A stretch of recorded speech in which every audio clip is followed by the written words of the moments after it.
Peace and welcome to the culture here on the Black Star Network. I'm your host, Farajii. Thank you so much for tuning in and being a part of the conversation. Folks, we're going to continue our coverage and conversation around the shooting at Morgan State University, one of our great HBCUs. We're going to talk now a little bit about what students are doing, how they are responding to this unfortunate circumstance. I got my brother Sinead Duaquofor, who is an advocate and activist and one of the great student leaders who came from Morgan State University, give us the latest about the whole sentiment of the student body. We're going to have that conversation.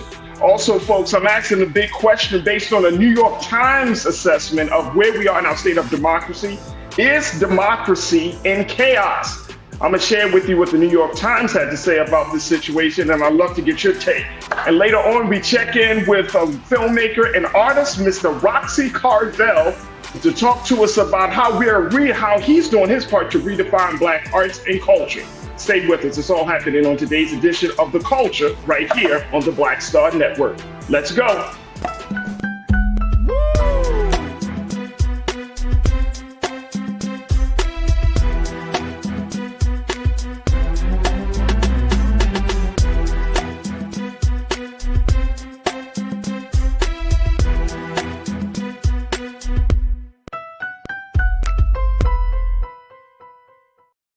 All right, folks, welcome to the culture here on the Black Star Network. I'm your host, Farajii. Thank you so much for being a part of the conversation and joining me today.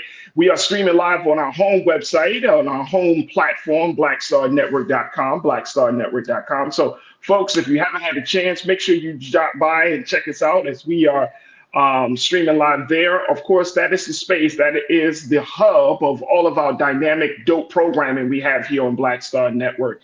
And it's also there where you can show your love and your support, so you can give something financially to help continue to power this digital movement that we are embarked upon.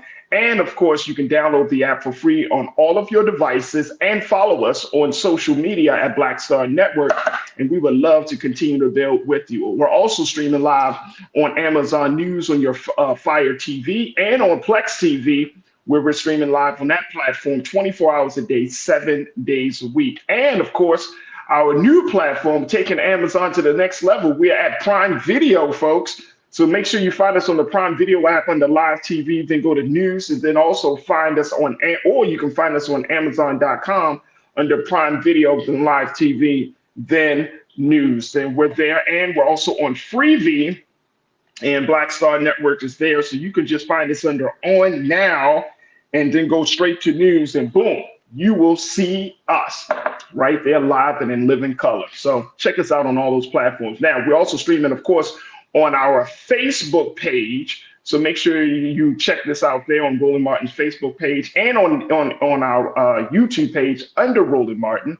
So make sure you check us out there. And it's on our YouTube page where you could join us in the chat to be a part of the illustrious culture crew for the day. Big shout out to the online culture crew that's checking in. I see the ABX girl is checking in.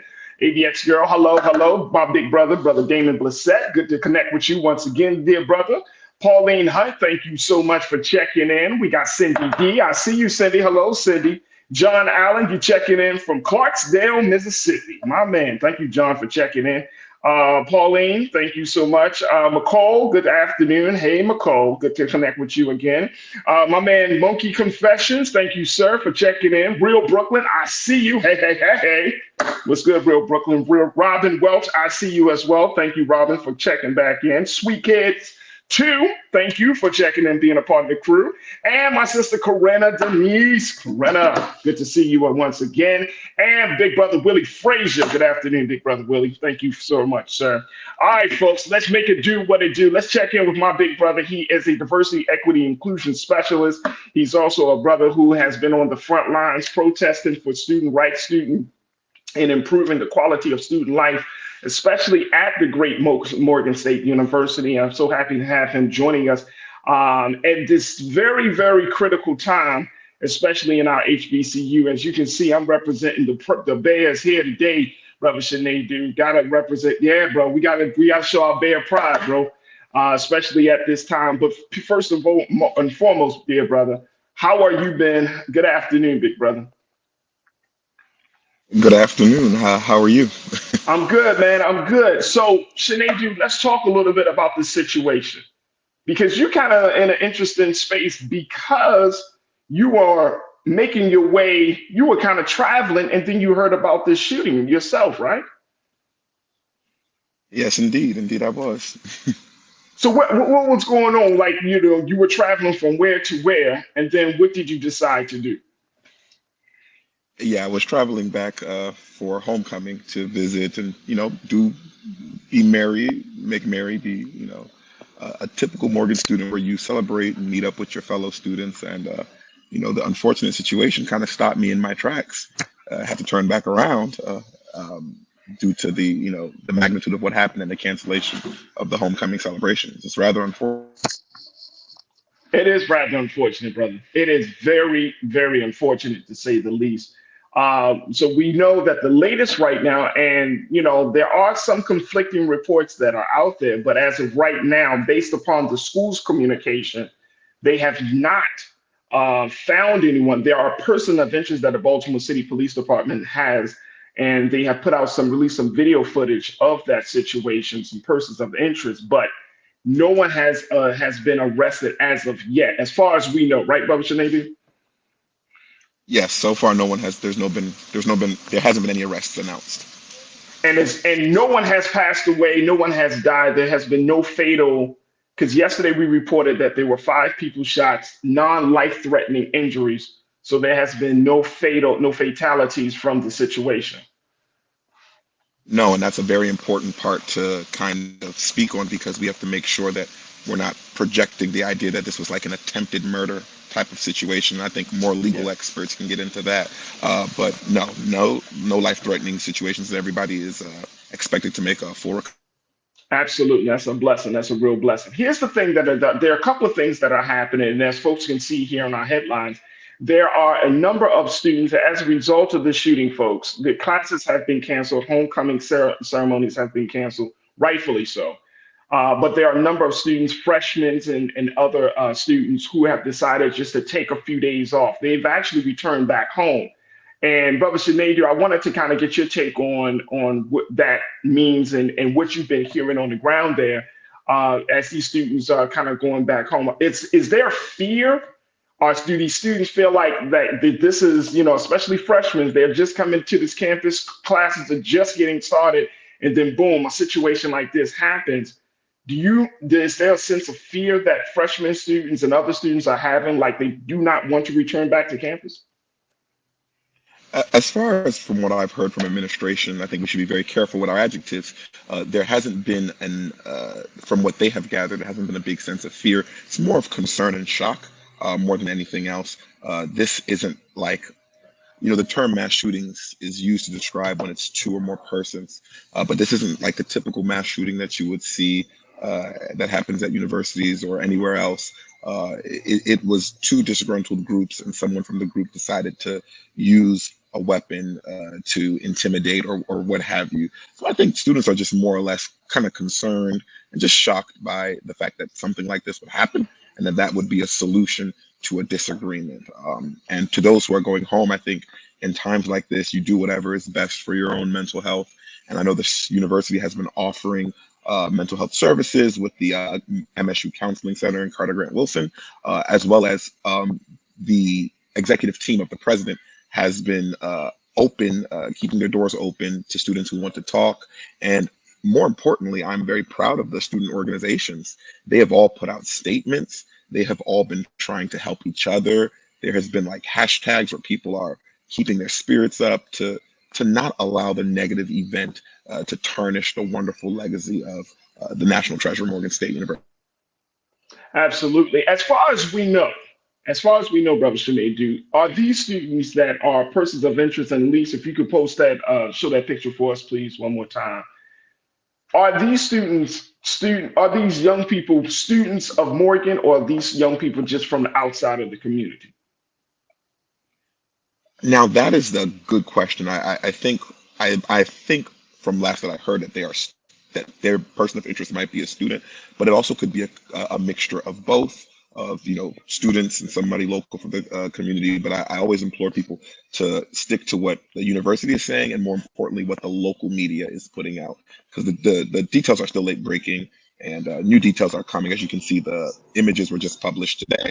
So as time Yeah, goes on, we'll get more definitive information. I don't like to say things too definitively because you don't want the story to change. So right. best I can say is that it's still developing, but they believe that these are students. At least the person is a student, or they are surrounded by somebody in that group who is a student. I know that, and you know what the way you said it, I think was beautifully said, Brother Shanedu. In terms of let's not jump to conclusions. And Megan Gamble, you checked in, and welcome, Megan. You said let's be careful with our objectives. Gracefully said that she in praise of how you framed that, because yesterday when we talked about this story and we bringing up the security measures, um, the term mass shooting came up. And so, when we're just saying that mass shooting, it takes on a different life of its own. I, you know, what's your take on that, Bill?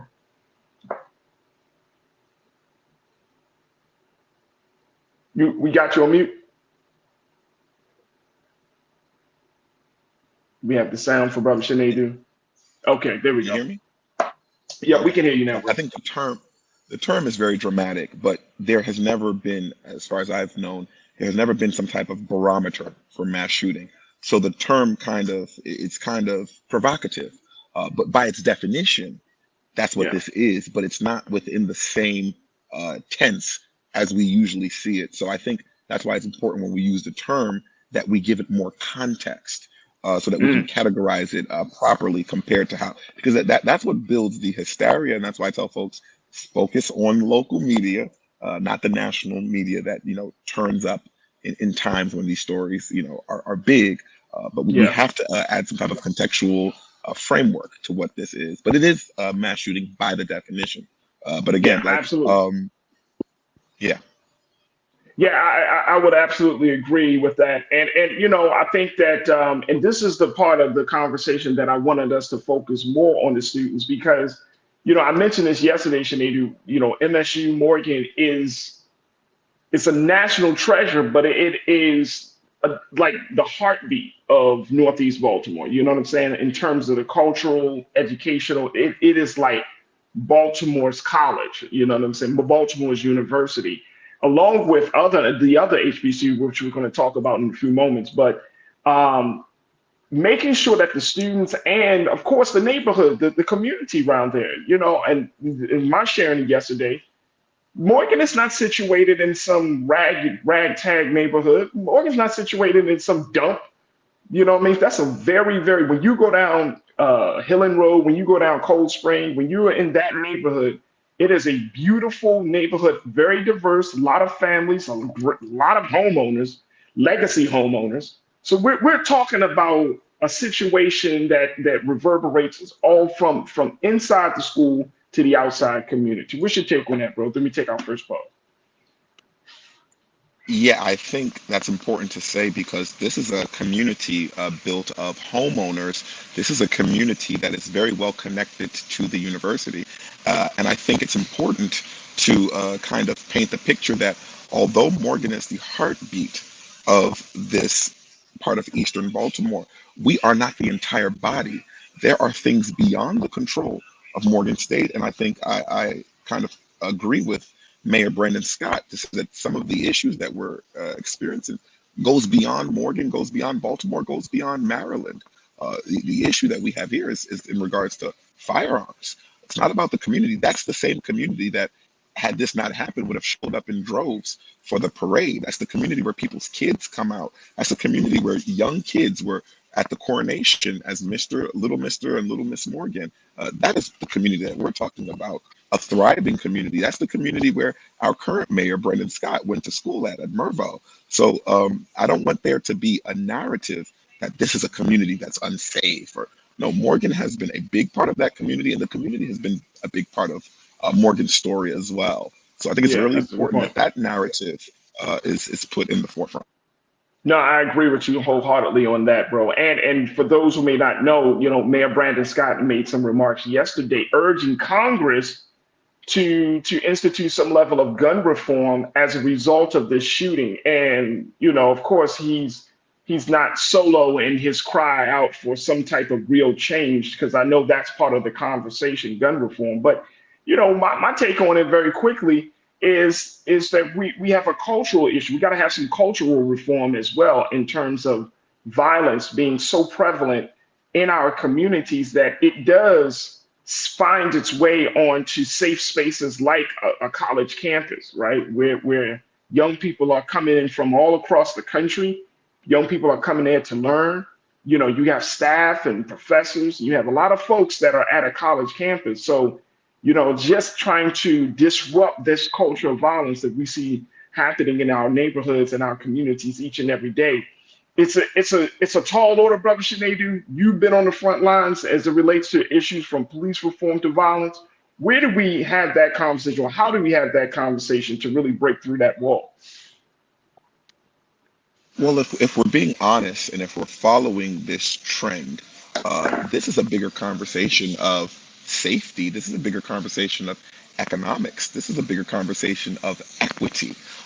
When I think about how Morgan State continues to push safety and community, we have to also have the bigger conversation about the underfunding of HBCUs. Like, we have to talk about that, because that is also important for building the environment, the complete secure environment where the young students can come. Morgan has continued to increase security and security measures year in and year out. But we have to also understand that, we're not the wealthiest school. And we are, with the HBCU equity case, it shows that we have been underfunded over the past couple of decades. And folks may say that doesn't matter, but these things don't happen overnight. These issues about safety and security are a long-term type of situation that we have to have a bigger conversation on. Oh, no doubt, no doubt. We got to take a quick pause. When we come forward, folks, I want us to continue the conversation about Morgan State University. I want us to talk about what another HBCU was doing to stand in solidarity with their fellow HBCU. We're going to talk about Coppin State University and how they are lending support to Morgan at this time. Folks, stay with us. We still got more conversation on the other side right here on The Culture on the Black Star Network.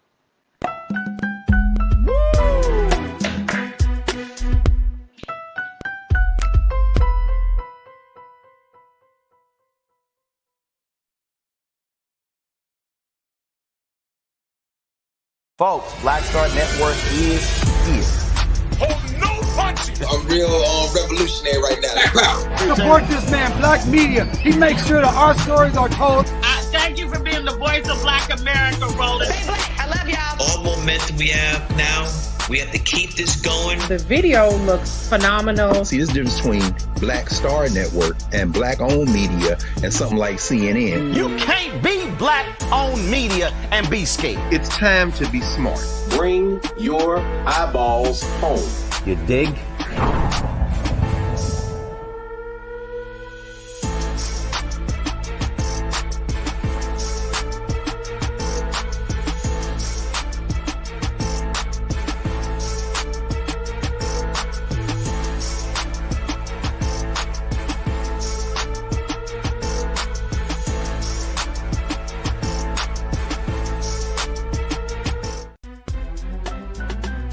I'm Farajii Muhammad, live from LA. And this is The Culture. The Culture is a two-way conversation. You and me. We talk about the stories, politics, the good, the bad, and the downright ugly. So join our community every day at 3 p.m. Eastern and let your voice be heard. Hey, we're all in this together. So let's talk about it and see what kind of trouble we can get into. It's The Culture, weekdays at 3, only on the Black Star Network. When you talk about blackness and what happens in black culture, we're about covering these things that matter to us, speaking to our issues and concerns. This is a genuine people-powered movement. There's a lot of stuff that we're not getting. You get it, and you spread the word. We wish to plead our own cause. Too long have others spoken for us. We cannot tell our own story if we can't pay for it. This is about covering us. Invest in Black-owned media. Your dollars matter. We don't have to keep asking them to cover our stuff. So please support us in what we do, folks. We want to hit 2,000 people, $50 this month, raise $100,000. We're behind 100,000, so we want to hit that. Y'all money makes this possible. Check some money orders. Go to P.O. Box 57196, Washington, D.C. 20037-0196. The Cash App is $RM Unfiltered. PayPal is R Martin Unfiltered. Venmo is RM Unfiltered. Zelle is Roland at RolandSMartin.com.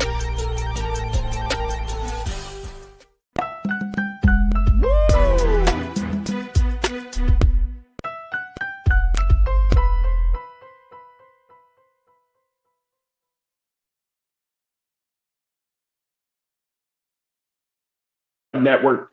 I'm your folks. Welcome back to the Culture here on the Black Star Network. I'm your host, Farajii Muhammad. We are continuing our coverage about the shooting that occurred on Tuesday night at Morgan State University. And this is the shooting where 5 people were shot, non-life-threatening injuries. But 4 of those 5 were students of Morgan State, and one of them was not a student.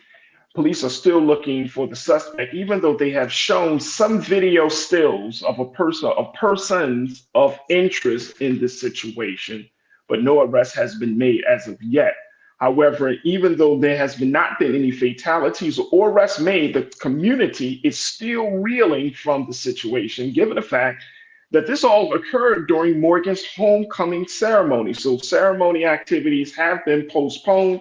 Classes have been canceled from yesterday all the way until Friday by President David Wilson, and rightfully so. And it has reverberated around the country as this has become a national story. We've been checking in with my big brother, Brother Shanedu Wakorfo, who's a diversity, equity, and inclusion specialist. He is an alumni of Morgan State University, one of the great student leaders to come from Morgan State University. But then I think, Brother Shanedu, there is a silver lining in this gray day that hangs over Morgan State. The fact that the HBCU community has decided to stand up with Morgan State University at this time.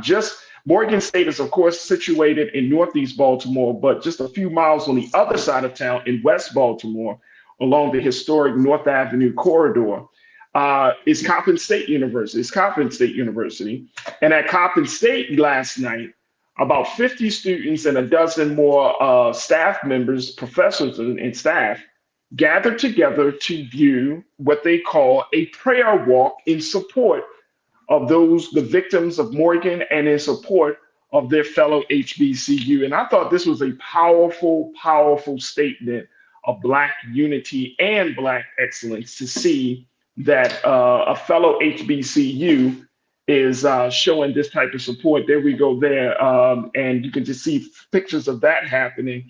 But students from Coppin, particularly students from Coppin, teachers who live in the area of Coppin State University, but who graduated from Morgan, they all showed their support. There was in the story coming from the Baltimore Sun, one sister, her name is Sharon Blake. She's a retired Baltimore City public school teacher. Actually, I'm sorry, Jean Wilson Ritchie. Let me start with her. Miss Wilson Ritchie, a 1972 Morgan State graduate. She lives near Coppin. She said friends all over the HBCU community called her yesterday. She said, I heard from friends at Texas Southern in North Carolina, from Wiley College, Florida A&M, and schools in Louisiana. She said, I understood they generally cared about what had happened because we are all one family. How does that feel, bro? I mean, just thinking that there is a network of support that's available to one of our HBCUs when an unfortunate situation like this happens. Yeah, sorry, the It's all good. announcer is going on. I don't know if can you hear them in the background? Yeah, no, you good. We can hear you. We can hear you loud and clear, bro. Okay. So what I was going to say is, it's no surprise here. This is a fellow Baltimore school, HBCU sibling is what Coppin is to us, and we're the 2 HBCUs in the city. And I'm not surprised that the solidarity is being shown because we're all one Baltimore. We're all one big HBCU family, and it's also a bigger message to let everyone know that Violence is not acceptable on any of our campuses. It's not something that we accept, not something that we lean towards. And I've heard from many friends who graduated from HBCUs across the country who are also showing their solidarity and their support, and that's the HBCU legacy. So I am happy to see, even as a graduate, that folks still have that mind to show signs of solidarity, and more importantly, bringing prayer, which is something very historical to these schools, bringing prayer as a means of collectivism of the people. I'm very proud that our sisters across the way and brothers across the North Avenue showed their solidarity. And I mean, and I think it kind of dispels this myth that these schools are in competition with one another, right? Like it really takes away this it adds to the energy that we are all on one page, but then it also dispels this myth, like, we're fighting and whatnot. When you're talking about HBCUs, right? We could talk about the historical impact of it, the historical significance of the schools, but now you got to translate that into the modern day time. And I think that's one of the big things that this demonstration shows, that and it shows the value and the importance of a school like this. Because once you love the brotherhood, I remember in the scriptures it says just that speaks, like that's when you know you have come to light. That once you love your brother and your sister, and you can feel their pain, even when you are not in pain, that's when you know something special is happening there. Absolutely, absolutely. We are all we're one. So that's in fact exactly how it has been. And it's important to say that we celebrate together, but we also mourn together. And that's Mm. important that we understand that as a Black community, as an HBCU community, that has been our history since our founding. And I think it's rather remarkable to see that the new generation is carrying on that torch of together. Oh yeah, that's absolutely true. Angie, you check it in. Angie Brown, thank you for being a part of the chat. Angie, you said very much, so much love. I'm into that. Everyone has had enough, and gun violence and violence at all is unacceptable. We all stand together on this topic. Where do we go from here, Brother Shanita? We got a few moments left to talk about this a little bit, but where do we go from here? Because does this situation, even with the stand of solidarity from Coppin, even with HBCUs showing their support, what, does it really put a change in anything as security measures? Does it change? Like, what do we do with all of this attention and potential momentum? So this, to me, is a multi-pronged approach, multi-dimensional situation. I stand by the recommendation and the guidance of Mayor Brandon Scott, where we have to go federally and get some legislations as it pertains to guns. We cannot kick that can down the road any further. We have to do something about these guns, because no matter if we had a million officers there that day and a million metal detectors or whatever, the access to guns, the proliferations of guns, the need of guns by just regular Americans, it's getting to an uncontrollable level. We saw that on January 6th a couple of years ago. It's getting crazy. That is on the macro level of what our government should be doing. I think from the local approach, from the university standpoint, I think the university will continue to assess the security situation, have experts make recommendations, take those recommendations to the community, which they've always done, to the SGA, the student regents, the board of regents, and make a collective decision on what is best for everybody, as well as the community. The Maryland governor can continue to advocate for gun control and gun legislation. But I think it's not a who is to blame for everything. And I think that's where people go in times of crisis, where it's blame this person, blame that person. It's a collective thing that needs to happen. It's a myriad of solutions. And we need to not let this go by the wayside. They catch the gentleman, and then tomorrow we let it go. Because unfortunately, Yeah. we've had over 500 mass shootings this year, almost average of 2 a day. Hey. It's bigger than just what happened at Morgan. This is a national issue, a countrywide issue, an American cultural issue. Oh, I couldn't agree with you more. And one of the big things that I keep thinking about is I think it was maybe, see, this is 2023. I think it was like 2022 or 2021. Remember, there was this rash of like threats coming to HBCUs. You see what I'm saying? And I mean, this was just over the past year, about 2 years ago. Y'all remember the screw? The folks were calling in bomb threats over, at HBCUs, and I don't know what has happened since then in terms of the security. I don't know with some new measures have been put in place, but I hope folks don't, like you said, go back to sleep and just say, oh, okay, well, it's over, or they caught the person that's responsible for this shooting, therefore we're good. We're finding that every couple of years there are moments where HBCUs are under attack in a violent way. And even we thank God that no one was fatally killed during this scenario, but it could happen. It really, really could happen. Official Tanika, you said HBCUs need more armed security details, especially while people are working out policies. In the meantime, more armed security. And I know that the Morgan State Police, the Baltimore City Police, they're gonna investigate whether they handled this situation properly. With given the amount of people and all of the festivities, they're gonna handle that. What was your take on what Official Tanika said? More armed security, is that something that we need to do?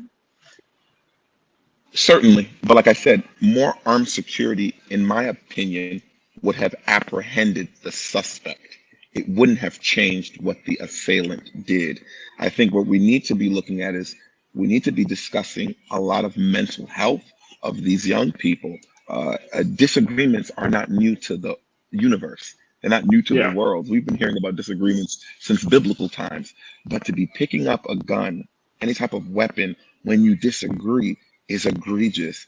And I believe, and I follow studies and I follow research that I think we have to address the mental health situation in this country because it's not getting good. Our children are suffering mentally, and it's being labeled as a niche, and it's not niche. We have to talk to our kids. Parents need to have conversations with their children, love on their children, because I know back in my day, I'm not that old, but like at the very least, when you didn't have an agreement with somebody, it wasn't about pulling a firearm. It wasn't about trying to seriously harm somebody. At worst, people would fight, and you move on from that. It's starting to progress to a very dangerous level, and I think ignoring the mental health and just increasing security doesn't solve the problem all the way. It needs to be both. Oh, absolutely. Definitely would agree with that. Well said. All right, folks, look, we're going to continue to keep our eyes on this situation, and of course, any late new updates about this situation, but we will certainly continue to pour out our prayers to make sure that the students and the community of Morgan State University recovers. We got to take a quick pause. When we come forward, let's shift gears. Let's talk about, as we talk about guns, as we talk about safety and security, let's talk about the uncertainty of democracy, the state of democracy right now. There is more and more national conversations that are being had right now, folks, where folks are just wondering what is going on with American democracy. I'm gonna share with you some of the latest around this issue from the New York Times, as they put out a piece today about where we stand with democracy, going as far as to say democracy is in chaos. And I want to get your take. Do you agree or disagree? Is democracy in chaos? We're going to have this conversation started off with Brother Shanadu, and of course, continuing it with you on the other side. So stay with me. That discussion is up next here on The Culture on the Black Star Network.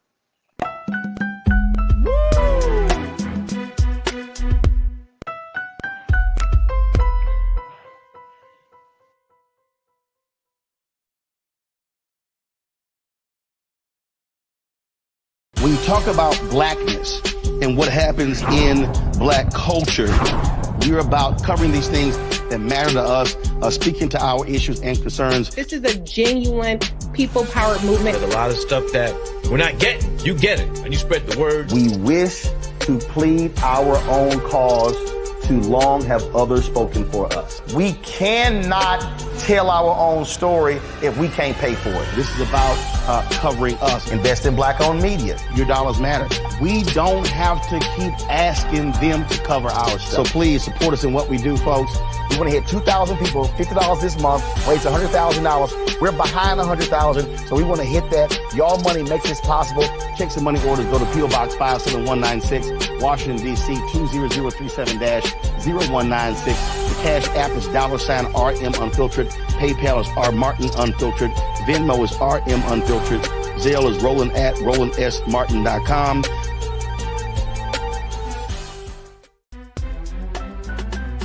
I'm Farajii Muhammad, live from LA.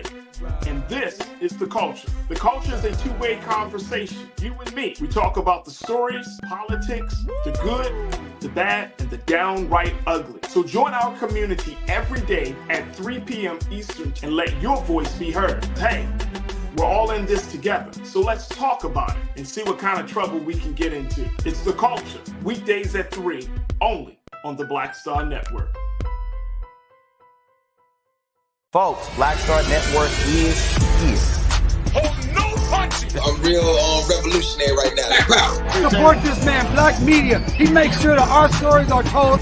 Thank you for being the voice of Black America, Roland. Stay black. I love y'all. All momentum we have now, we have to keep this going. The video looks phenomenal. See, this difference between Black Star Network and Black-owned media and something like CNN. You can't be Black-owned media and be scared. It's time to be smart. Bring your eyeballs home. You dig?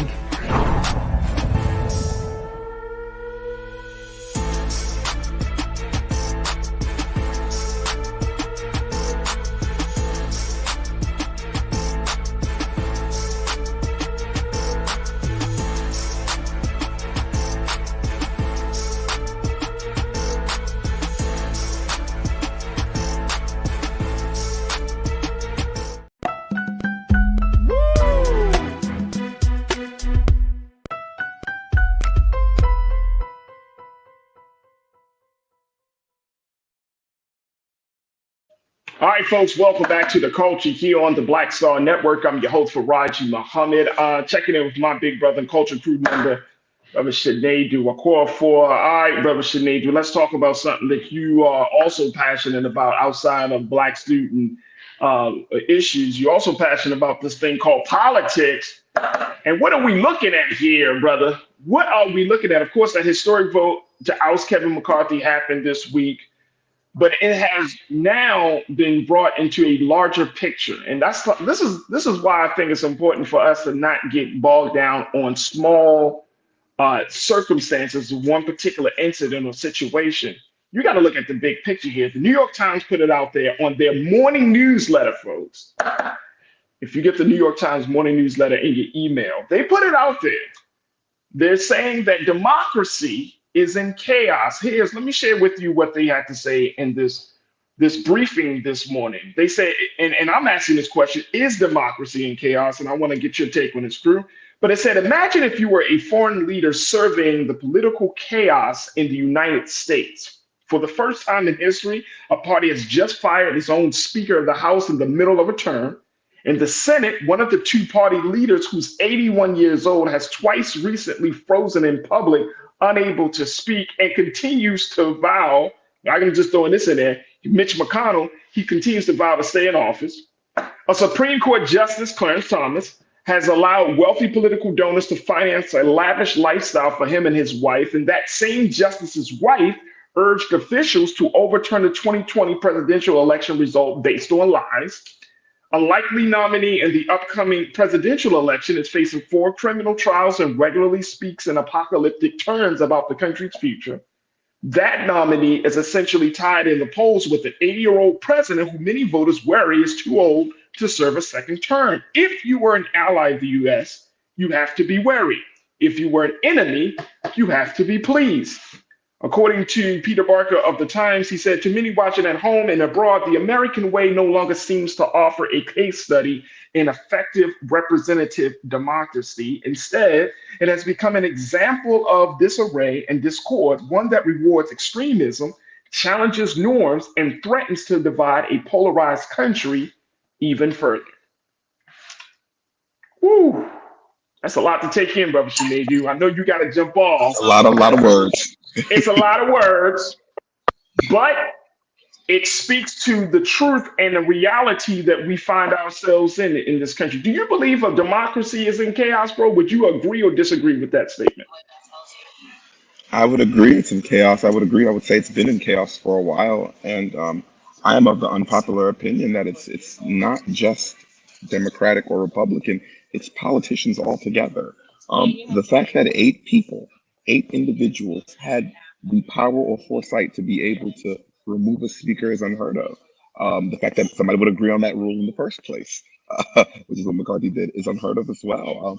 But it's I said this to a colleague of mine the other day. I said it's almost like this is a funny TV show, but it's real life. These are people's lives. This is the state of the country. In 40 something days, our government is up to be shut down yet again. And we don't even have a speaker to currently negotiate those deals or make those deals. Like, what is happening? The world that looks to us to be a leader in democracy. I think there's two things America exports greatly, and that's democracy and freedom. And both of those things are up for question right now. And it's a huge deal. It's not just about the economics of the country, but the soul of what this nation was quote unquote built upon, or at least what we said in the Constitution. These things are all up for question right now, and it's dangerous. Mm, it's dangerous. And very quickly, Brother Shanita, because I'm gonna let you go and on up your time. Uh, where does Black America sit with this? Where do we stand in knowing that the very thing that we have always hoped for, a system of representative politics, may be the thing that it may be the thing that may not be able to save us? Where do we stand in that? That's a hard one. That's a hard one. I think as it pertains to Black America, I mean, what I would say is we stand in confusion, in disbelief. I think, for me personally, I believe that uh, the elected officials that are representing us are doing quote unquote best that they can, but we need more.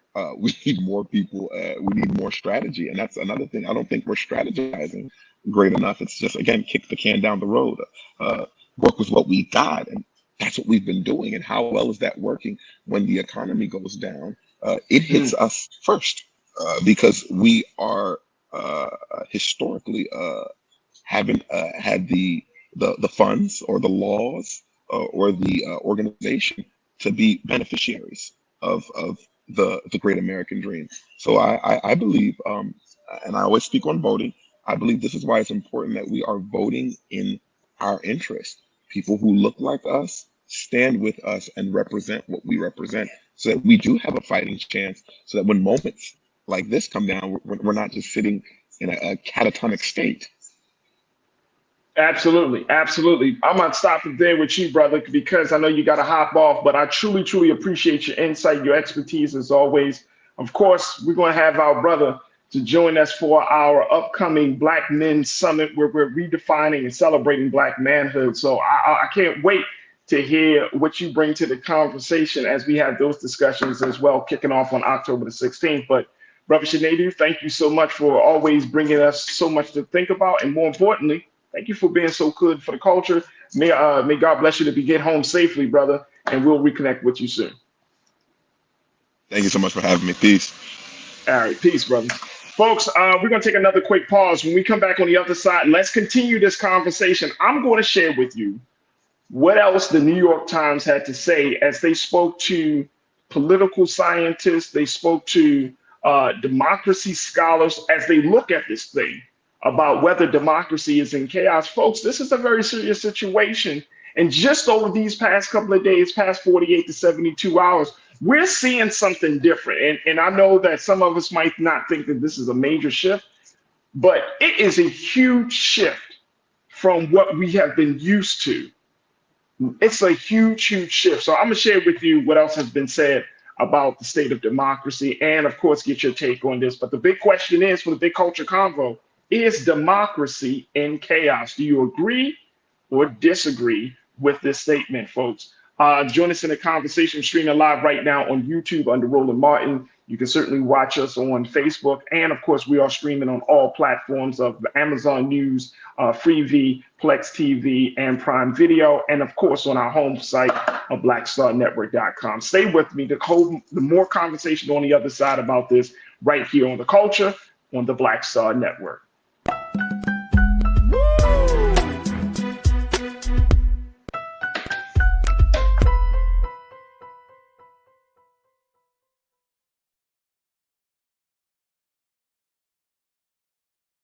Black Star Network is here.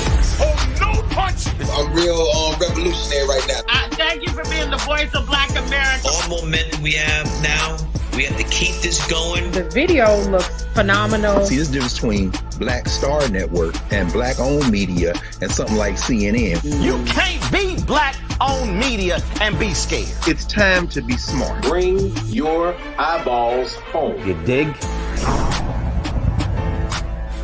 When you talk about blackness and what happens in black culture, we're about covering these things that matter to us, speaking to our issues and concerns. This is a genuine people-powered movement. There's a lot of stuff that we're not getting. You get it, and you spread the word. We wish to plead our own cause. Too long have others spoken for us. We cannot tell our own story if we can't pay for it. This is about covering us. Invest in black-owned media. Your dollars matter. We don't have to keep asking them to cover our stuff. So please support us in what we do, folks. We want to hit 2,000 people, $50 this month, raise $100,000. We're behind 100,000, so we want to hit that. Y'all money makes this possible.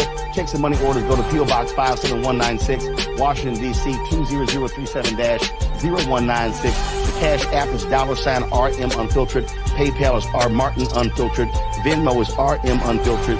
Zelle is Roland at RolandSMartin.com.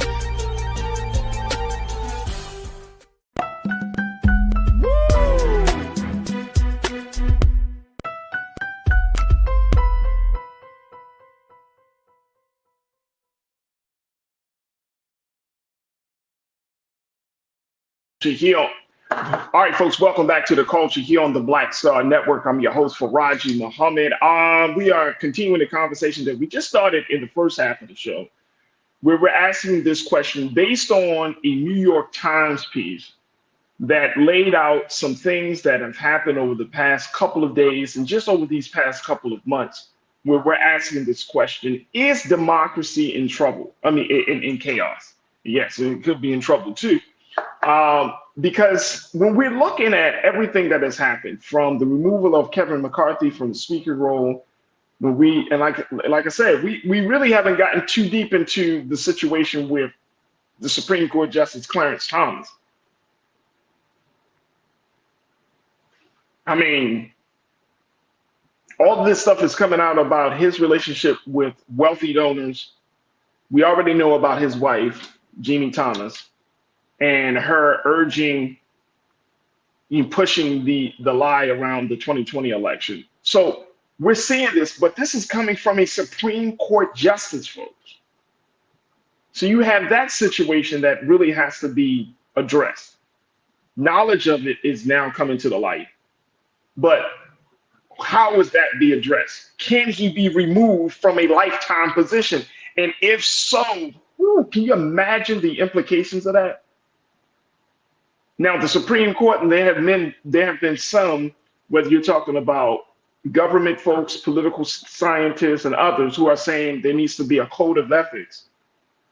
But with all of that even said, will that lead to the removal of Clarence Thomas from the bench? So that's another situation. Of course, we talked about Trump, his legal issues, and how he's still considered to be the presumed nominee of the party. Is democracy in chaos? Now, let me share something else with you folks, and then I want to get your take on this very quickly. As part of this piece around this question, the writers asked a couple of political scientists and even an author about where we stand with our democracy.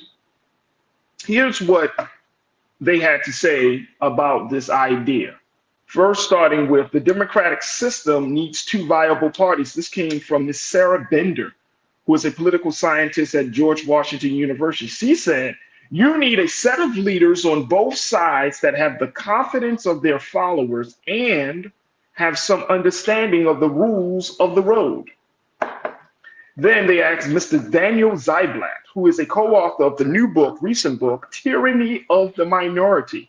Take a listen, just check out what he said. He told the writers that the structure of the American political system was partly to blame. The Electoral College, the Senate, and gerrymandering have allowed Republicans to wield power without appealing to most Americans. He said, quote, our Constitution in this way is one of the several factors radicalizing the Republican Party, leading it to turn away from democracy itself. Woo. That's a lot to take in. The Electoral College, the Senate, and gerrymandering has allowed Republicans to wield power without appealing to most Americans. This is why he wrote the book Tyranny of the Minority, because as much as there's talk of in our political system of the people, it's not the will of the people, it's the will of the few that dictates the agenda about who's in office, about the issues that are of utmost importance. It's the will of the few that dictates who gets what resources and how power is distributed.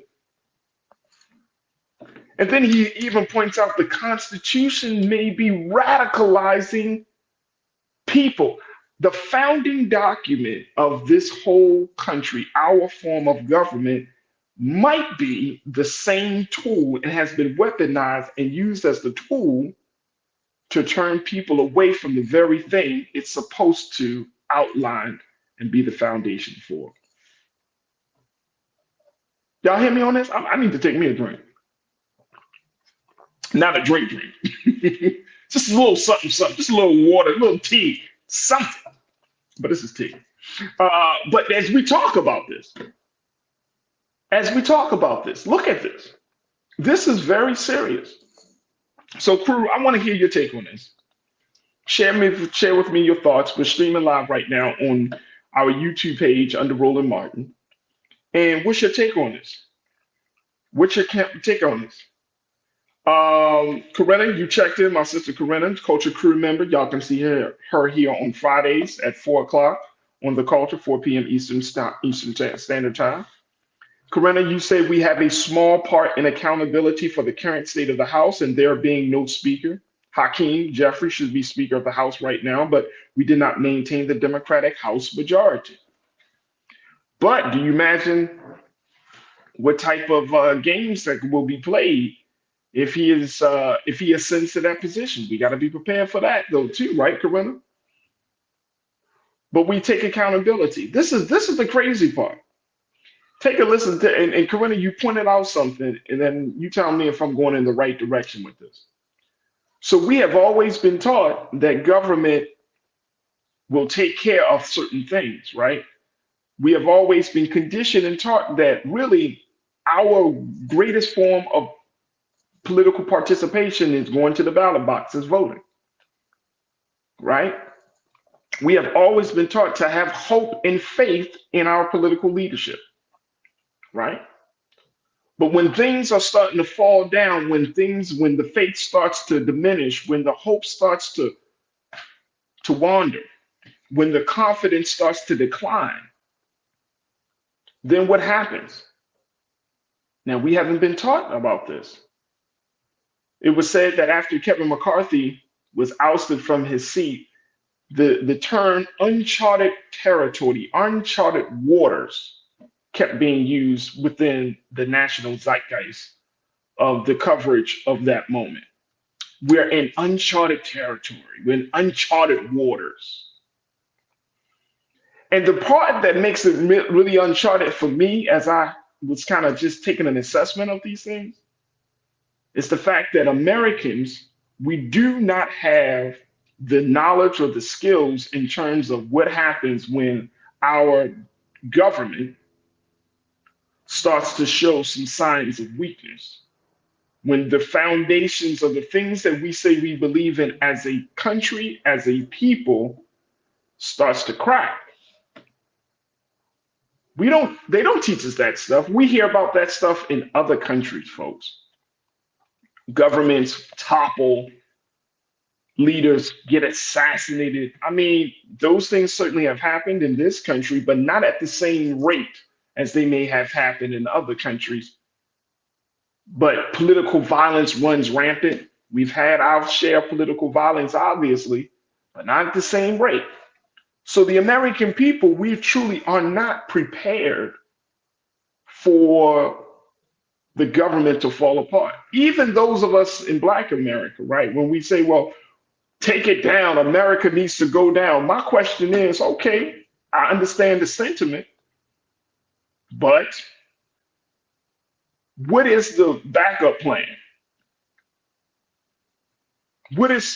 How do we not fall with the country? How do we get saved? All right, let me go to y'all, my online culture crew. My sister Anastasia, you checked it, Anastasia Paget. Anastasia, you said, Farajii, the Constitution that we see now isn't the real Constitution the European changed. The European changed the document to better than now what? What up is now, what was down is now up.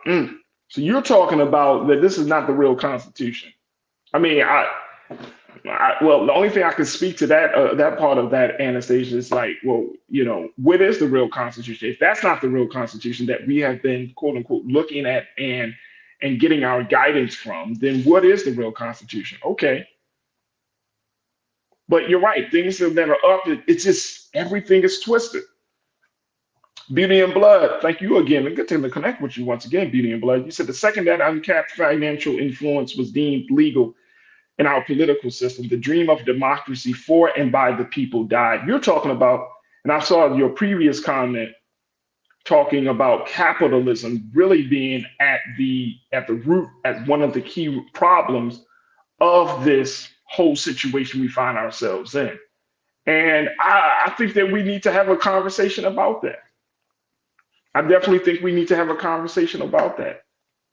See, right now, and I think Beauty and Blood, you might agree with me or disagree with me on this, but I'm thinking like right now, a couple of things would need to happen, right? And this might be far-fetched, this might be just me dreaming, but if political scholars and scientists and democracy scholars and scientists are saying, look, the problem may be the Constitution. We may need to have a modern day constitutional convention. Will that happen in 2024? Most likely not. But does it need to happen within the next 5 years? I think so. I think so. And I think it needs to happen in such a way that we need to make sure that people are fully engaged in this process. Otherwise, we're going to find ourselves in some real hot water. All right, let me go back. Thank you, Beauty and Blood. Thank you, Anastasia. Let's continue to get your take on this.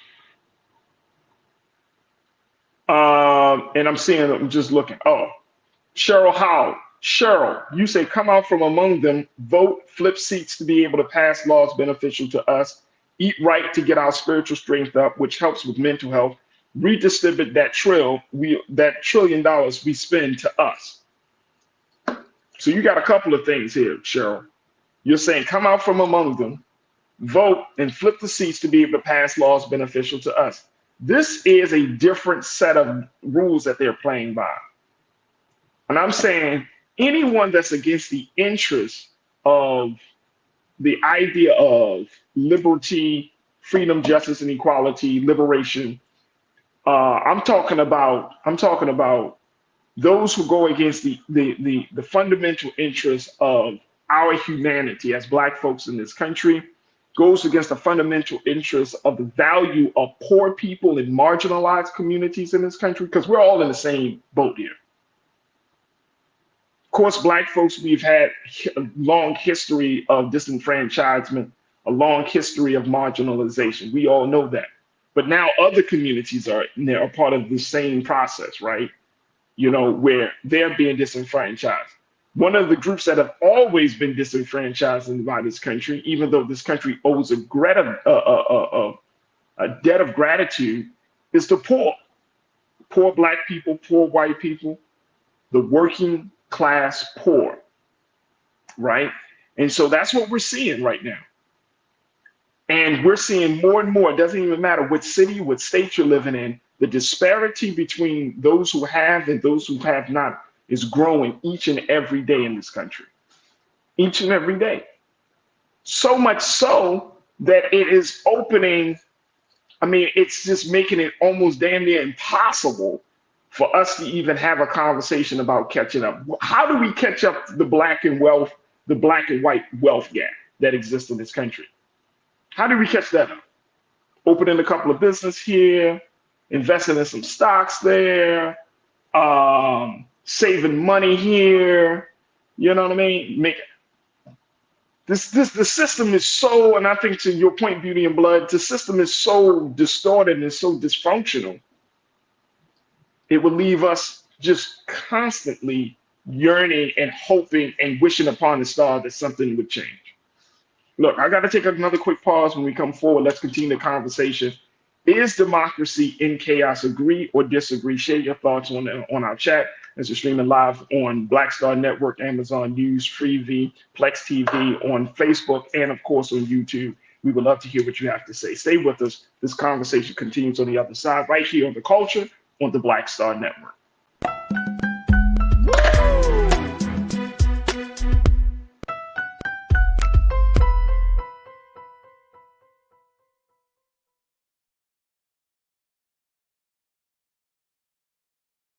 Pull up a chair, take your seat. The Black Tape with me, Dr. Greg Carr, here on the Black Star Network. Every week, we'll take a deeper dive into the world we're living in. Join the conversation only on the Black Star Network.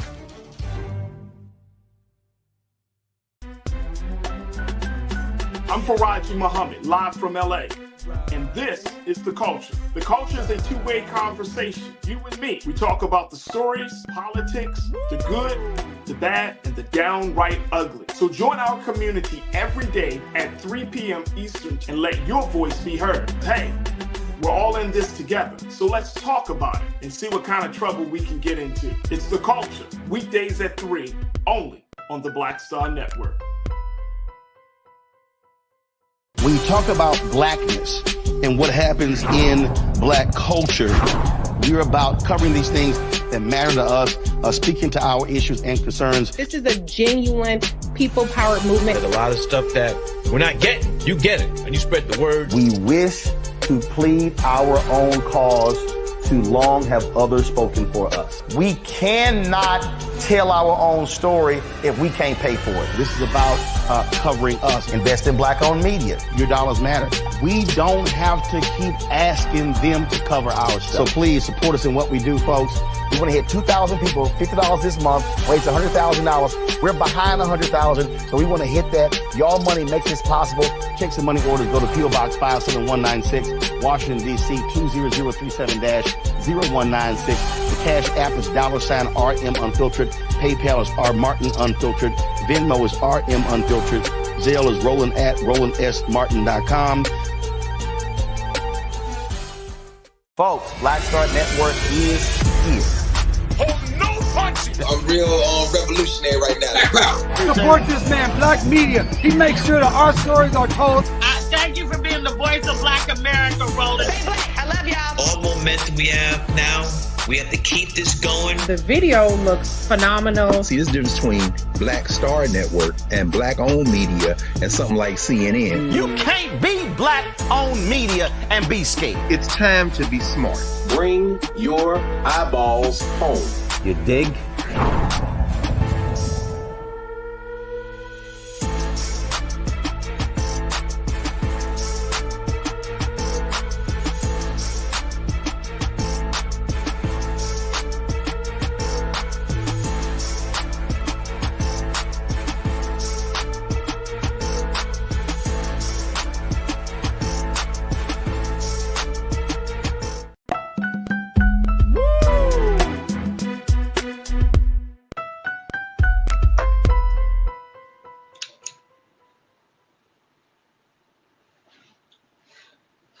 All right, folks, welcome back to the culture here on the Black Star Network. I'm your host, Farajii Muhammad. We are talking and having a conversation, and I want you to join me, folks, as we have this discussion about, is democracy in crisis or in chaos, excuse me.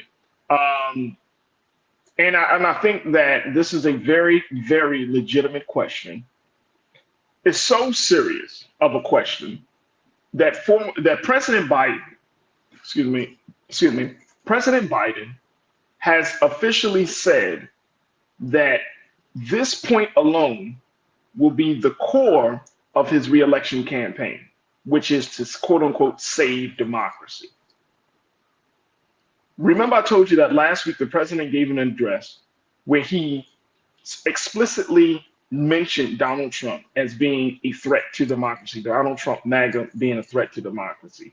This is when he said this is going to be one of the core tenets of his presidential reelection campaign. Is the fact of saving democracy. That's what he said. Now, looking at all that has happened over this past few days, today is Thursday. Happy Thursday. But looking at all that has happened from Monday to up to today, how everything has played out. We're talking about the ouster of Kevin McCarthy.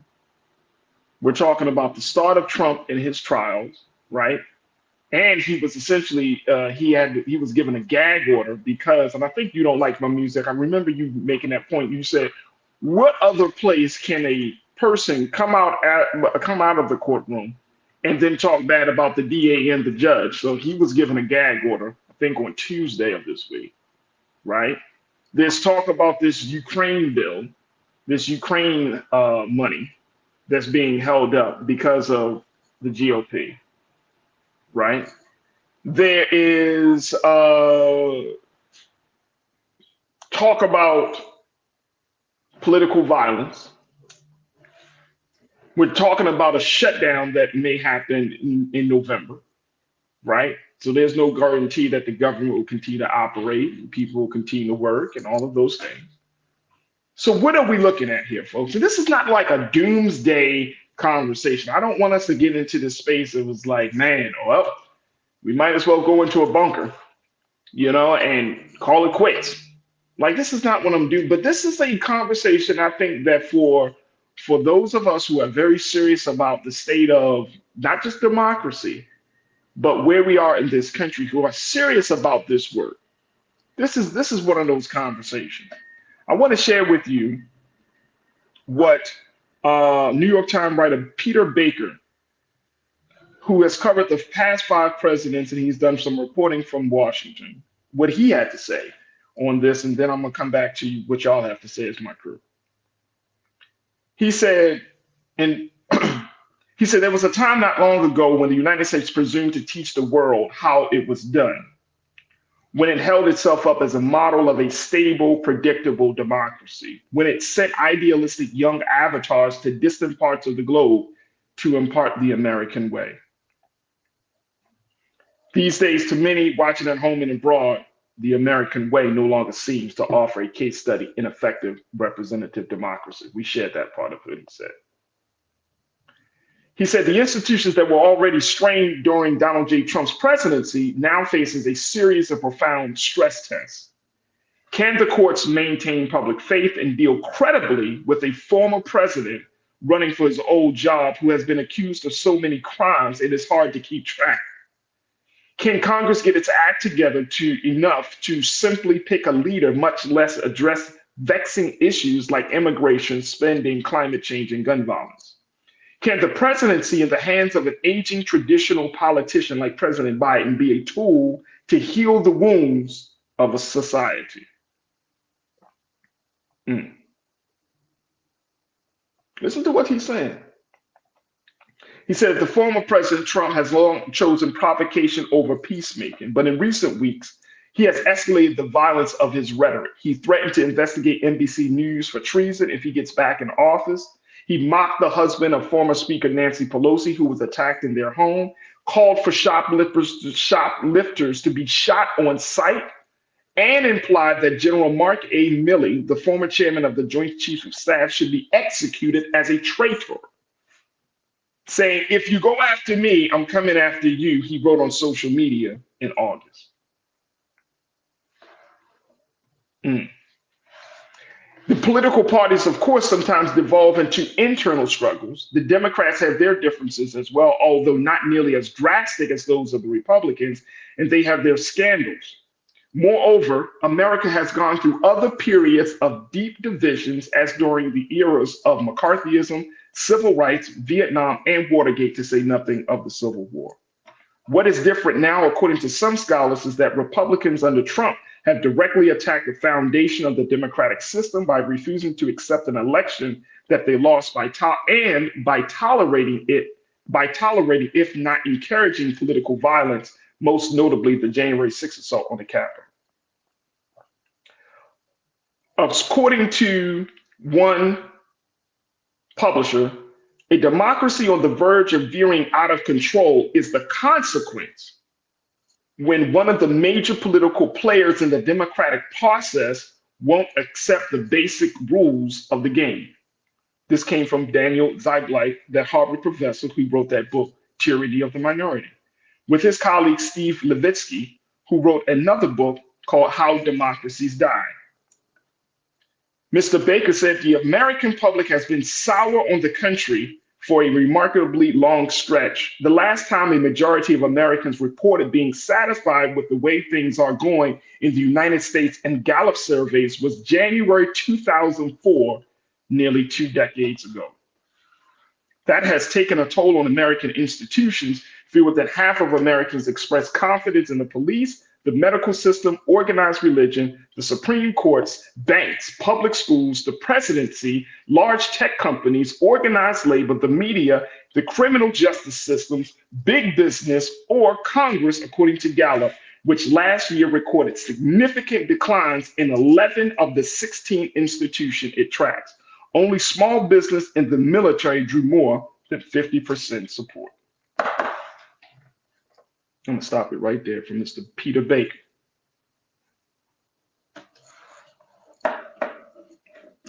This is heavy, folks.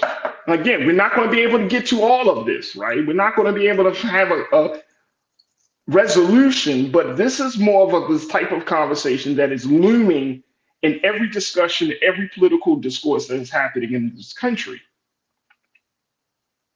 And this is not just black and white. This involves all of us. This involves all of us. That we're losing faith in our government, that the leaders that are standing in front of us are showing that they have no idea what to do, that the rules of the game are changing right before our eyes, and there's no accountability nor consequence against those who are changing the rules for their benefit. Is democracy in chaos?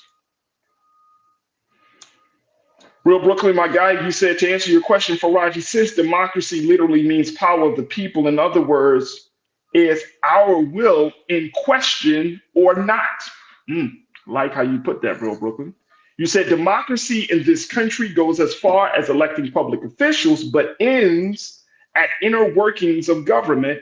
With that said, do we really have a true democracy?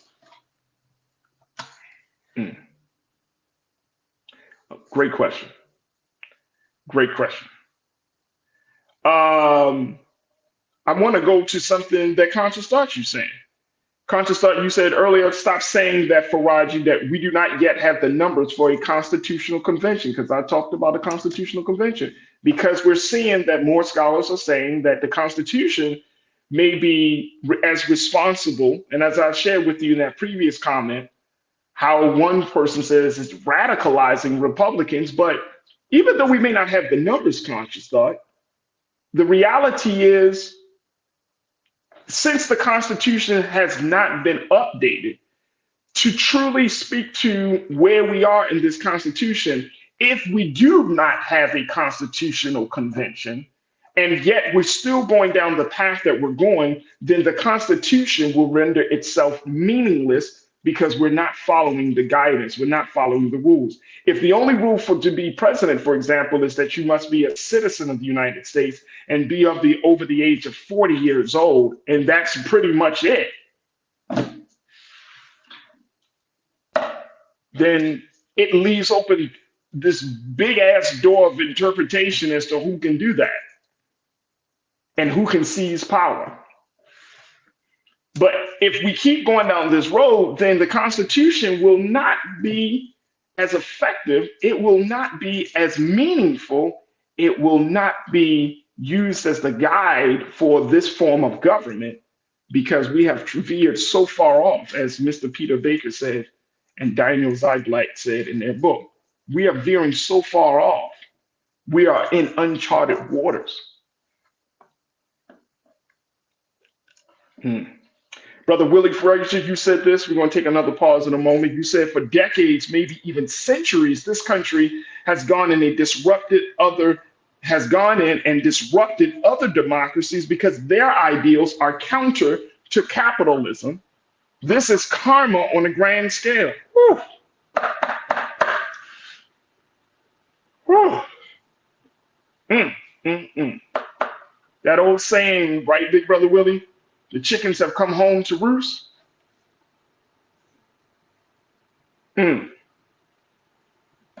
This is something else.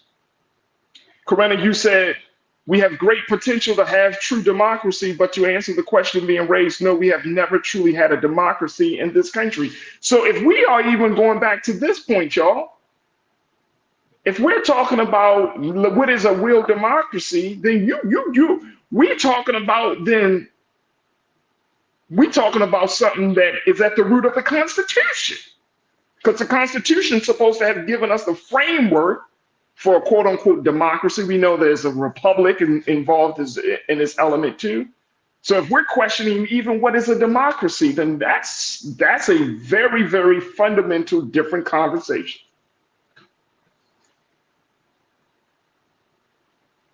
You see what I'm saying, y'all? So we are talking about something.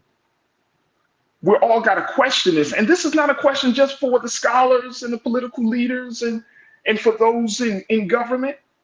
This is a question for the American people, whether you're Black, white, Asian, Latino. Here's the bigger question. Okay, so if we are kind of trying to question whether this is a democracy, then the bigger question is what form of government or what do we want a quote unquote democracy to look like moving forward?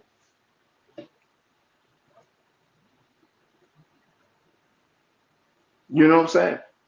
Sean Ryan, you checked in and said, what would have to be changed in the Constitution? How about the simple fact, Sean, that Black people are still considered to be 3/5 human beings?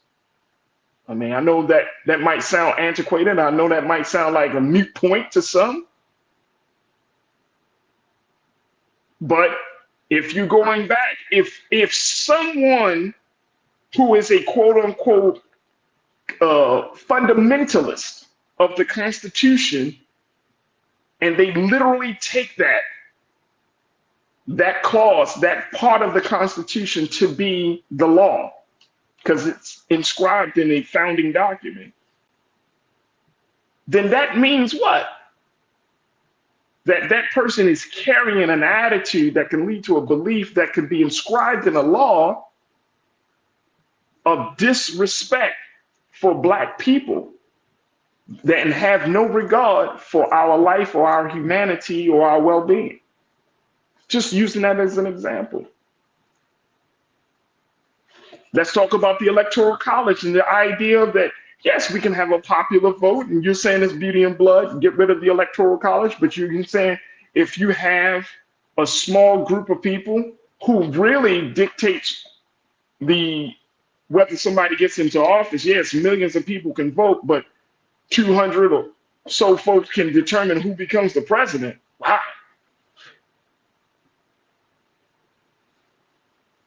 You see what I'm saying, y'all? So there are some big parts of the Constitution that has to be raised. Big parts of the Constitution. So it's not as if the Constitution is a perfect document. And I think that's one of the things that in this country we have yet to fully embrace. that the Constitution is not a perfect document. It's actually a document, a work in progress document that had to be updated given the time, given the diversity of people. So yeah, we got some changes to make. But look at all of these things as we're looking at this big picture. I'm gonna stop the conversation here because we got to get prepared for our next guest. But let us keep thinking about these things. Let us consider the implication of these things. Let us look at all of the pieces and connect the dots of what just happened this week alone. Just this week alone, y'all, we've seen history being made. Just this week alone. I called it at the beginning of the week, the GOP implosion. And just this week, we're seeing a major political party falling in on itself, being destroyed and being eaten and taken down by its own members in just this week alone. As Mr. Peter Baker said in his column, stress test. All institutions, all of the American people, all of our faith and our hope is being put to the test today. And we got to figure out if we're going to pass this test or not. We got to take another quick pause when we come forward. We're going to switch gears and talking about how one man is doing his part to try to redefine Black arts and culture. Stay with us. We're going to have our conversation up next with our brother, Mr. Roxy Corvell. Stay with us. It's The Culture here on the Black Star Network.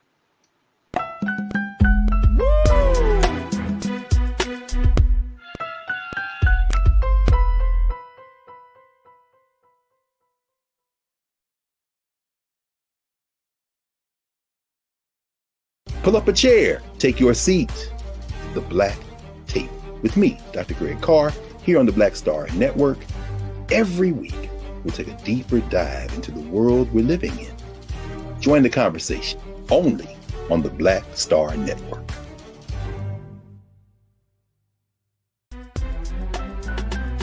I'm Farajii Muhammad, live from LA. And this is The Culture. The Culture is a two-way conversation. You and me. We talk about the stories, politics, the good, the bad, and the downright ugly. So join our community every day at 3 p.m. Eastern and let your voice be heard. Hey, we're all in this together. So let's talk about it and see what kind of trouble we can get into. It's The Culture, weekdays at 3, only on the Black Star Network. When you talk about blackness and what happens in Black culture, we're about covering these things that matter to us, speaking to our issues and concerns. This is a genuine people-powered movement. There's a lot of stuff that we're not getting. You get it, and you spread the word. We wish to plead our own cause. Too long have others spoken for us. We cannot tell our own story if we can't pay for it. This is about covering us. Invest in Black-owned media. Your dollars matter. We don't have to keep asking them to cover our stuff. So please support us in what we do, folks. We want to hit 2,000 people, $50 this month, raise $100,000. We're behind 100,000, so we want to hit that. Y'all money makes this possible. Checks and money orders go to P.O. Box 57196, Washington, D.C. 20037-0196. The Cash App is $RM Unfiltered. PayPal is R Martin Unfiltered. Venmo is RM Unfiltered. Zelle is Roland at RolandSMartin.com. Folks, Black Star Network is here. Oh, no punches! I'm real revolutionary right now. Support this man, Black Media. He makes sure that our stories are told. Thank you for being the voice of Black America, Roland. Stay black. I love y'all. All momentum we have now, we have to keep this going. The video looks phenomenal. See, there's a difference between Black Star Network and Black-owned media and something like CNN. You can't be Black-owned media and be scared. It's time to be smart. Bring your eyeballs home. You dig?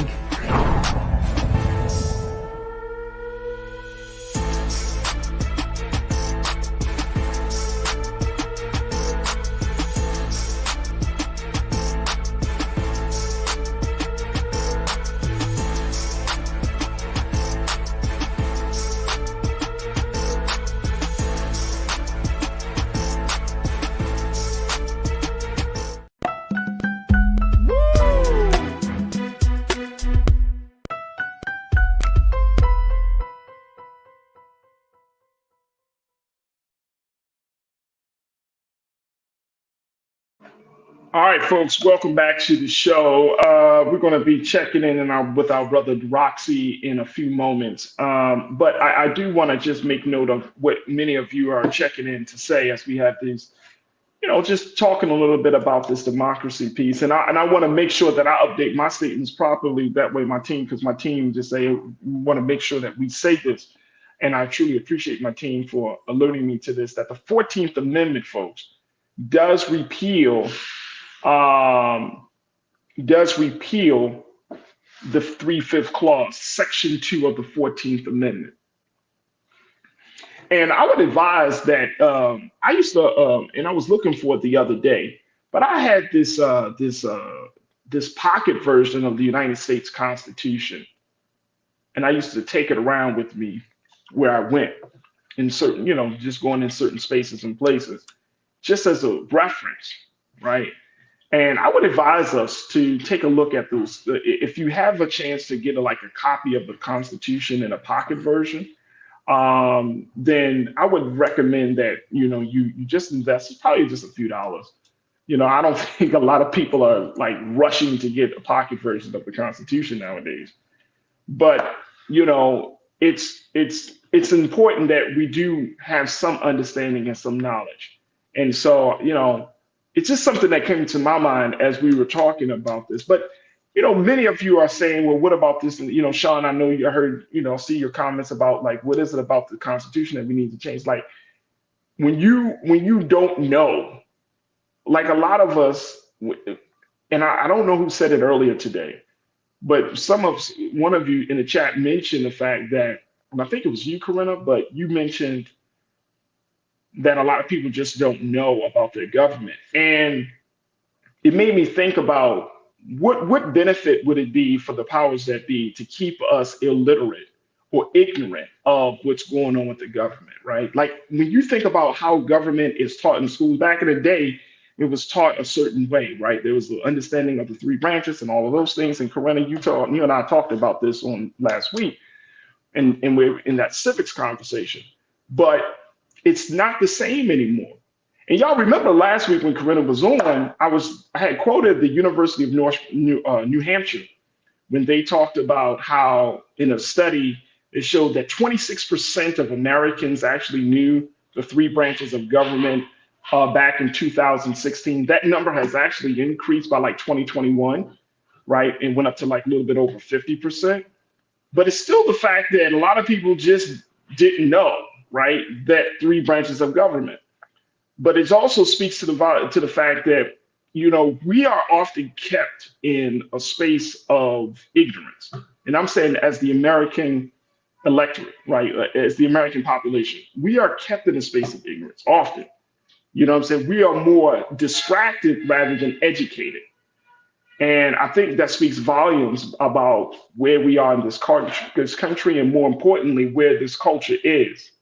So it is something else. It is really something else. Conscious Thought, you said, let me see here, because I know you posted a few times, Conscious. Let me just see. You said that would be determined by those who are positioned, Democrats or a GOP, with the numbers to make that decision. Your response to Sean Ryan's point, what amendments would be added or taken away when we're talking about this Constitution, constitutional change? You're saying that would be determined by those who are in position with the numbers to make that decision. So there should be some more discussion about this. Turner family, you're talking about why we're not talking about Chicago or the new immigrant issue and how the Democratic Party is giving black folk the big FU or black farmers. Come on, black people can't act blind. We have talked about some of those things. We talked about black farmers. We certainly done that. The immigrant issue, we haven't talked about that, but we could talk about that, Turner family. But there's so many issues that we don't, we have covered. You coming into the chat and it's just like, oh, well, why y'all not talking about this? And we're talking about as many of the issues as possible, bro. We're talking about as many of the issues that are possible. And no, will we cover every single thing that happens in Black America or 3/4 of the things that happens in Black America? No.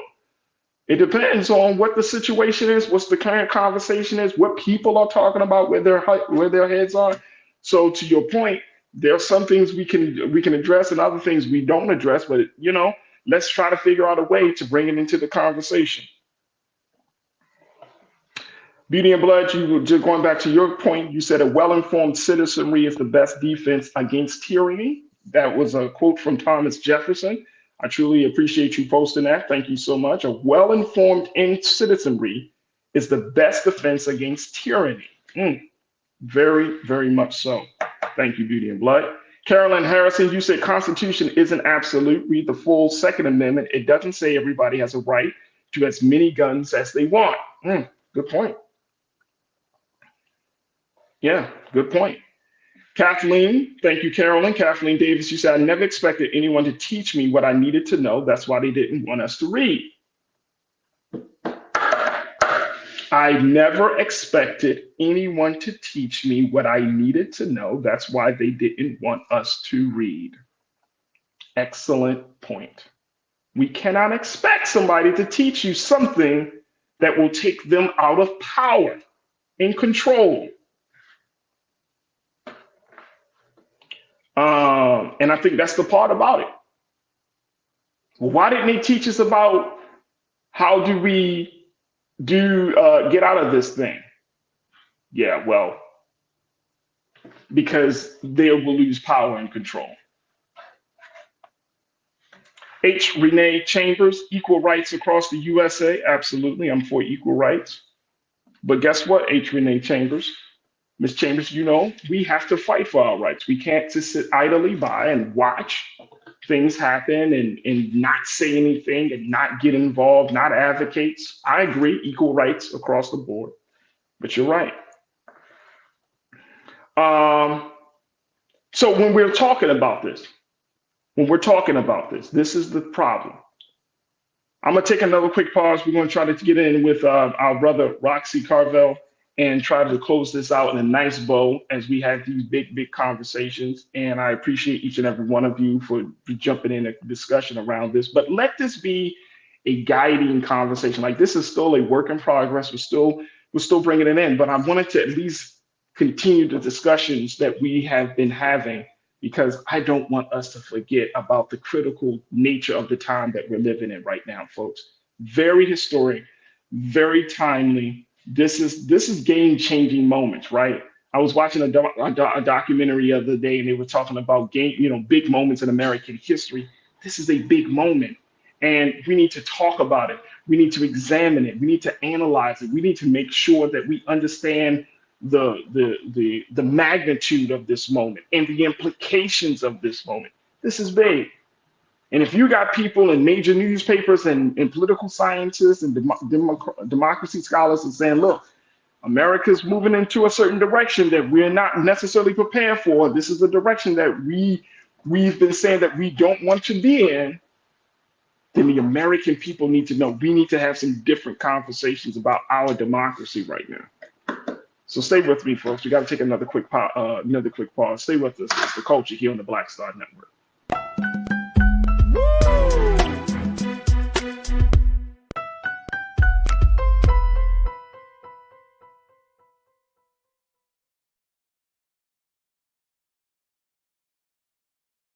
When you talk about blackness and what happens in black culture, we're about covering these things that matter to us, speaking to our issues and concerns. This is a genuine people-powered movement. There's a lot of stuff that we're not getting. You get it, and you spread the word. We wish to plead our own cause.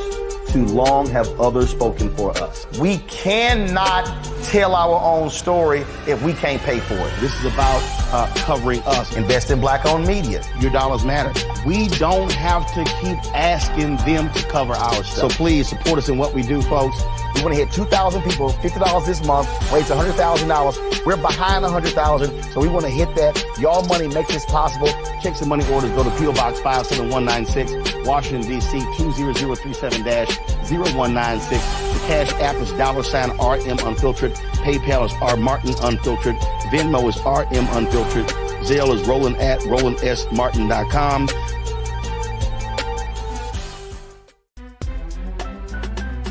I'm Farajii Muhammad, live from LA. And this is The Culture. The Culture is a two-way conversation, you and me. We talk about the stories, politics, the good, the bad, and the downright ugly. So join our community every day at 3 p.m. Eastern and let your voice be heard. Hey, we're all in this together, so let's talk about it and see what kind of trouble we can get into. It's The Culture, weekdays at 3, only on the Black Star Network. Folks, Black Star Network is here. Oh, no punching! I'm real revolutionary right now. Support this man, Black Media. He makes sure that our stories are told. Thank you for being the voice of Black America, Roland. Stay black. I love y'all. All momentum we have now, we have to keep this going. The video looks phenomenal. See, there's a difference between Black Star Network and black-owned media and something like CNN. You can't be black-owned media and be scared. It's time to be smart. Bring your eyeballs home. You dig?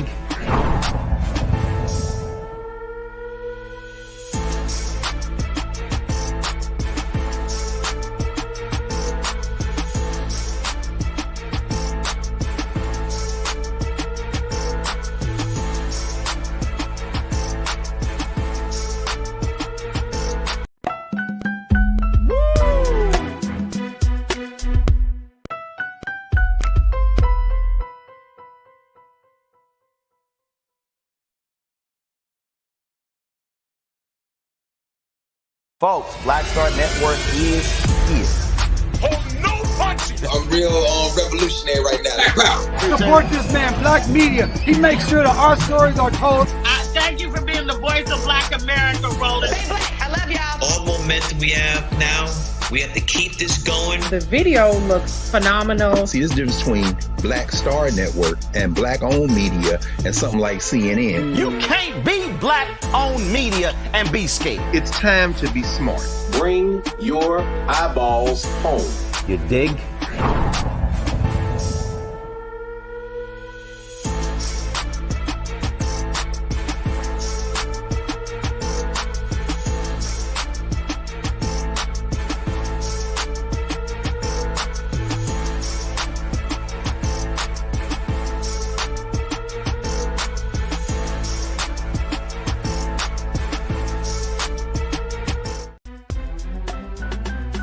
I'm Farajii Muhammad, live from LA. And this is The Culture. The Culture is a two-way conversation, you and me. We talk about the stories, politics, the good, the bad, and the downright ugly. So join our community every day at 3 p.m. Eastern and let your voice be heard. Hey, we're all in this together, so let's talk about it and see what kind of trouble we can get into. It's The Culture, weekdays at 3, only on the Black Star Network. When you talk about blackness and what happens in black culture, we're about covering these things that matter to us, speaking to our issues and concerns. This is a genuine people-powered movement. There's a lot of stuff that we're not getting. You get it, and you spread the word. We wish to plead our own cause. Too long have others spoken for us. We cannot tell our own story if we can't pay for it. This is about covering us. Invest in black-owned media. Your dollars matter.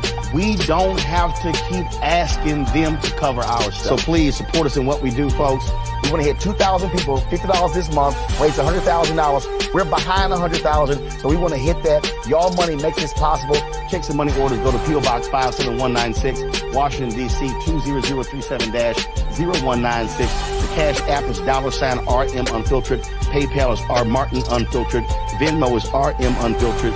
Zelle is Roland at RolandSMartin.com.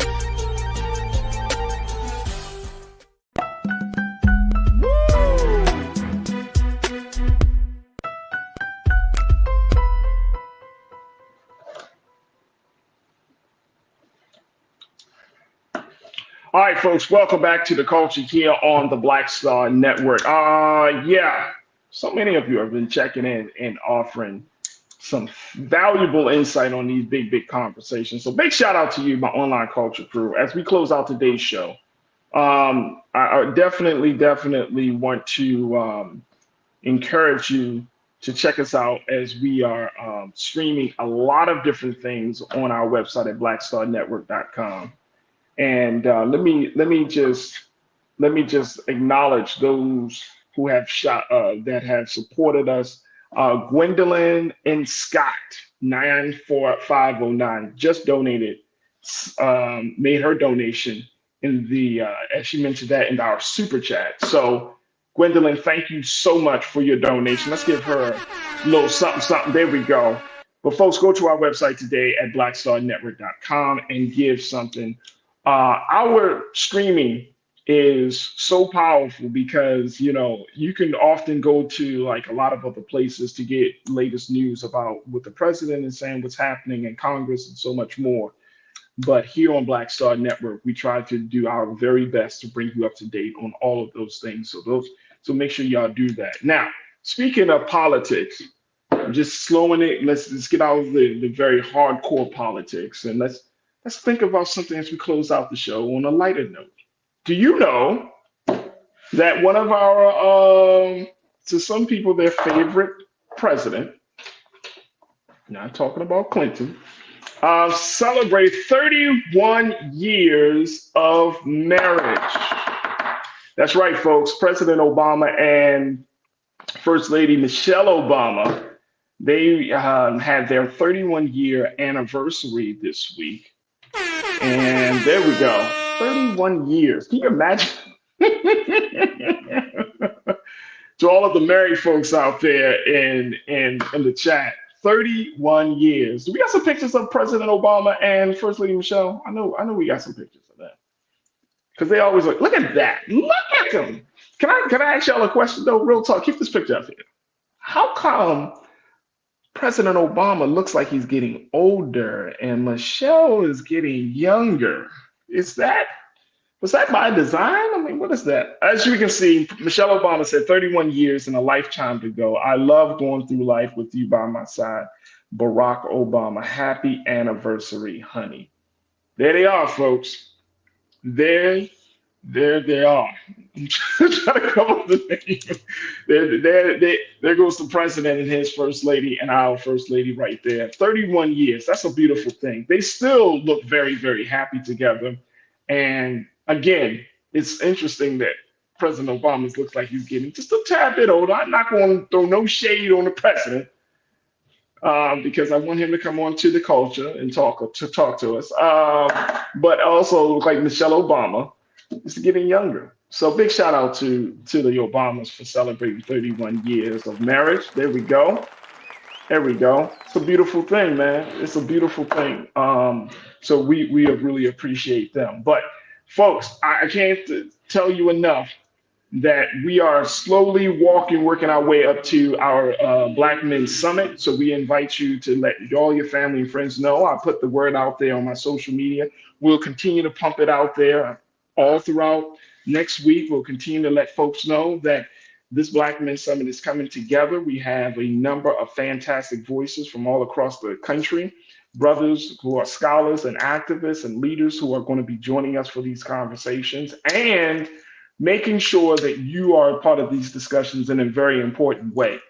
So make sure y'all tune in to our Black Men's Summit here on the Culture, kicking off on the 28th anniversary of the historic Million Man March on Monday, October the 16th, and it goes all through the week to Friday, October the 20th. And we would love to just have you participate. And more importantly, tell your friends, tell your family, tell the brothers in your family, tell the men in your family to check out the conversation.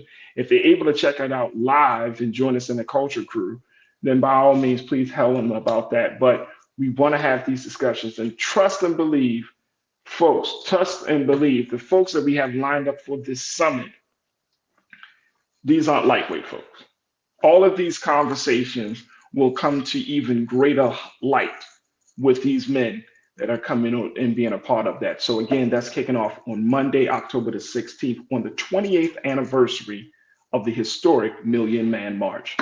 All right, folks, that's going to do it for us. I want to thank each and every one of you. We didn't connect with our brother Roxy. Got to connect with him, make sure that we have that conversation about redefining Black arts and culture. So we'll make sure we do our due diligence there.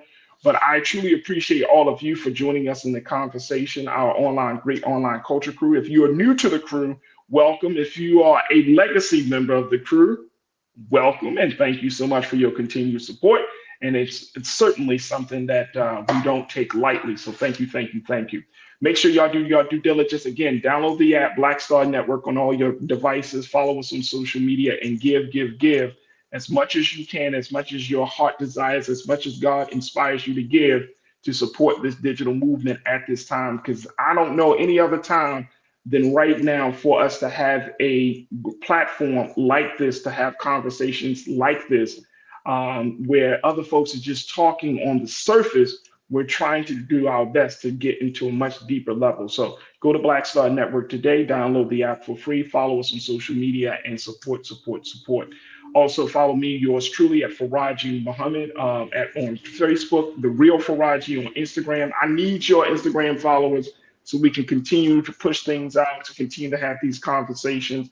And I would love to just to connect with you, to all of the crew members who send me videos. I take a look at these videos. These videos are crazy. Some of the stuff that y'all send me is just crazy. Not that you make it crazy, but just some of the content, just some of the stuff, the knowledge of certain things blows me away. So keep sending me videos, keep letting me know what's going on so we can do our part to bring it to the forefront here on this space. All right, so stay tuned. Up next, Roland Martin Unfiltered, Thursday night, 6 p.m. Eastern Standard Time. But always remember this, folks. Never be afraid to challenge what's wrong. Stand for what's right while being yourself in the process. God willing, we will talk tomorrow. We got my sister, Corinna Denise, checking in. Hopefully she'll be able to check in tomorrow. But we got some great conversations lined up for you tomorrow for another exciting edition of The Culture right here, only here, exclusively here on the Black Star Network. Talk to you soon. Peace.